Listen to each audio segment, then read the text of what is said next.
Çantasında ütü gəzdirən bir pasientim var idi. Nə üçün bunu edirdi?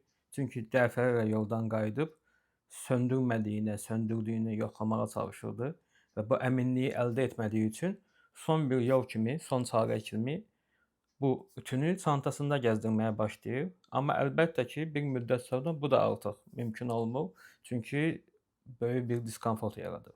Bu klassik obsessiya mexanizmidir. Yəni istəmsiz bir sayışan düşüncə gəlir.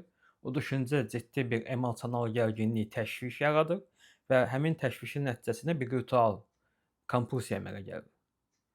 Və bu önəmli bir əziyyət verən bir haldır və insan nə qədər anlasa ki, bu qəribədir, gülməlidir, məntiqsizdir, bunu etməyə davam edir.